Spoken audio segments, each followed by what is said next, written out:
Ndugu wajumbe wa bodi, tunapotambua matumaini na matarajio hayo makubwa yaliyopo kwenye mioyo ya Watanzania, ninatambua pia miongoni mwa changamoto kubwa inayoikabili TAWA ni ukosefu wa miundombinu wezeshi ya utalii katika maeneo ya hifadhi ikiwemo barabara na madaraja, maeneo ya malazi na viwanja vya ndege. Hali hii inaathiri kazi za uhifadhi na utalii kwa kutovutia watalii wengi kuja kutembelea vivutio vyetu. Hivyo naiagiza bodi kuweka mikakati itakayosaidia uboreshaji wa miundombinu katika maeneo ya hifadhi ili kuyaongezea thamani, kuvutia wawekezaji na watalii. Kwenye hili, ndugu wajumbe wa bodi, tumemsikia Daktari Samia Suluhu Hassan, Rais wetu wa Jamhuri ya Muungano wa Tanzania, mara nyingi mno akisema ipeni nafasi sekta binafsi ili tufanye nao kazi, hasa kwenye uwekezaji wa miradi ya kiuchumi, ili tuipe fursa serikali kuweka nguvu kwenye huduma za jamii ambazo sio kipaumbele kwa sekta binafsi. Maana yake nini?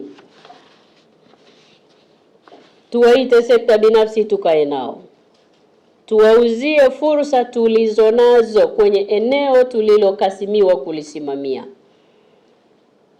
ili tuweze kutekeleza maelekezo haya ya Mheshimiwa Rais wetu kwa vitendo na tufikie yale malengo ya ilani ya uchaguzi na malengo na matarajio yaliyomo kwenye dira ya taifa ya maendeleo. Lazima tufunguke, lazima tuwaite tukae nao. Hatuwezi kuwaita tukakaa nao kama hatuna maandiko yanayoeleza fursa tulizonazo kwenye maeneo yetu.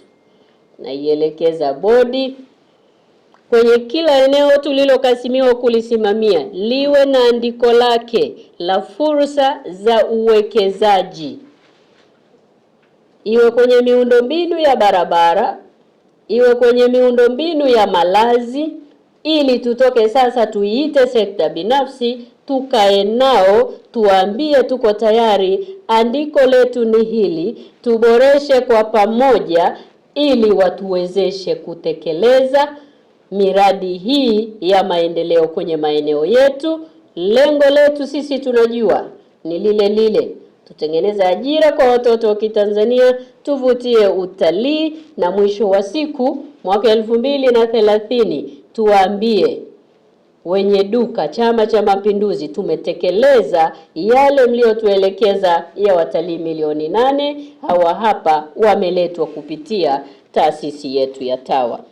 Hivyo kupitia vivutio vilivyopo kwenye maeneo yetu mlioaminiwa kuyasimamia, naielekeza bodi hii ninayoizindua leo kuwaita wawekezaji waje kuwekeza nasi kwenye miundombinu hii muhimu ili tuweze kunufaika ipasavyo na vivutio tulivyo navyo. Tupo tayari kuipokea bodi na kufanya nayo kazi kwa kadri inavyostahili. Sisi tutakuwa tayari kupokea maelekezo yao na miongozo yao ili malengo ya kuanzishwa kwa TAWA yaweze kutimia. Naomba radhi, kuna afisa mkuu wa kitengo mmoja nimemsahau.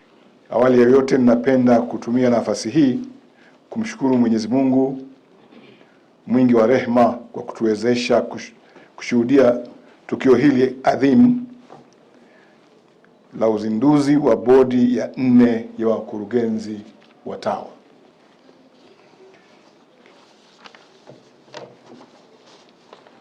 Leo ni siku muhimu sana kwa sababu tunahudhuria ufunguzi huu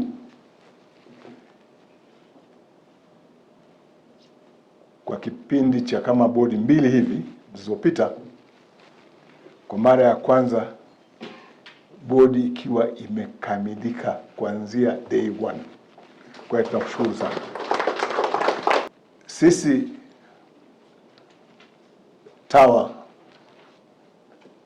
tunafahamika kidogo zaidi kwenye innovation and efficiency, na hilo tutalikuza zaidi. Lazima tuwe very innovative na tuongeze efficiency katika utendaji wetu kazi. Tazidi Mheshimiwa kuongeza na kukuza mahusiano yetu sisi na wananchi. Hilo Mheshimiwa litakuwa ni jambo la muhimu kwetu. Wananchi wote ambao wanaishi katika maeneo yetu, sisi tutahakikisha kwamba tunafanya kila bidii ili tuweze kuongeza mahusiano hayo. Na kwa bahati sisi kwa upande wa TAWA